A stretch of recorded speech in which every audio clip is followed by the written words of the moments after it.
নমস্কার বন্ধুরা, কেমন আছো তোমরা? আশা করি ভালো আছো। আমরাও ঠাকুরের কৃপায় ভালো আছি। আজকে আমি একটা সুন্দর কুশন কভারের ডিজাইন নিয়ে এসেছি তোমাদের সামনে।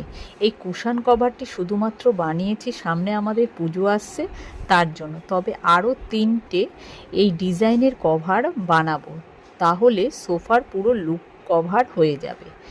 মোট 4টে লাগবে, কুশন কভার লাগবে সোফার জন্য। তবে আমি একটা বানিয়ে তোমাদের সাথে শেয়ার করছি, তোমরাও ট্রাই করে দেখবে। এই ড্রয়িং রুমের লুকটাই চেঞ্জ হয়ে যাবে।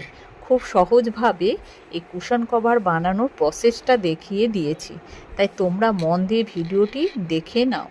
আর স্কিপ না করে ভিডিও দেখার আগে তোমাদের আরও একবার, যারা আমার চ্যানেলটি নতুন দেখছো তারা আমার চ্যানেলটি অবশ্যই সাবস্ক্রাইব করে নেবে, আর তার পাশে থাকা বেল আইকনটি ক্লিক করে রাখবে, আর আমার ফেসবুক পেজ ফলো দিয়ে রাখবে।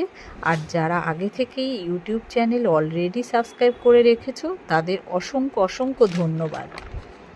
আমি এখানে পপলিন কাপড় নিয়েছি 1 মিটার, লাগবে কুশন কভারের জন্য।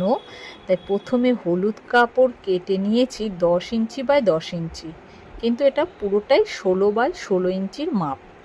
কুশন কভারটি পুরোটাই 16 বাই 16টার মাপ বলছি। হলুদ কাপড় লাগবে মোট 9 পিস।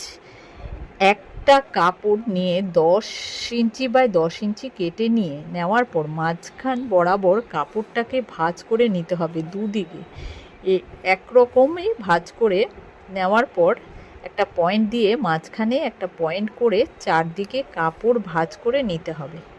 তারপরে মাথাগুলো গুজে এপিঠ থেকে ওপিঠে সেলাই করে নিতে হবে চারদিকটা। এইভাবে সেলাই হয়ে যাওয়ার আবার পেছন দিক থেকে আবার ভাঁজ করে ফেলতে হবে। চারদিকের কাপড় এইভাবে সেলাই করতে হবে। আমার একটা পার্ট সেলাই হয়ে গেল। এভাবে 9টা পার্ট সেলাই হয়ে গেছে। একটা পার্ট 5 বাই 5 হবে। এবার একটা পার্টের সাথে আর একটা পার্ট হাতে সেলাই করে নিতে হবে। এরকম 3টে পার্ট পরপর সেলাই করে এইভাবে করে নিতে হবে। এই যে আমার 9টা পার্ট লাগানো হয়ে গেল। এবার সাদা কাপড় কেটে নিতে হবে। কাপড়ের জন্য পপলিন হলেই ভালো হয়। সাদা কাপড়ের মাপ লাগবে 3 ইঞ্চি বাই 3 ইঞ্চি, মোট 24 পিস লাগবে। আর প্রথমে সাদা টুকরো হলুদ কাপড়ের ওপর বসিয়ে পিন দিয়ে আটকে নিচ্ছি সেলাইয়ের সুবিধার জন্য। তারপরে হলুদ কাপড়ের সাইডটা একটা ভাঁজ করে নিয়ে সাদা কাপড়ের চারদিকটা হলুদ কাপড়কে মুড়ে ছোট রান সেলাই বা হেম সেলাই করে নিতে হবে। এইভাবে চারদিকটা মুড়িয়ে মুড়িয়ে সেলাই করে নেব। এরপরে পাশের ঘরটিতে সাদা কাপড় সেট করে একইভাবে সেলাই করে নিতে হবে। এইভাবে সব ঘরগুলোতে সাদা সেট করা হয়ে গেছে।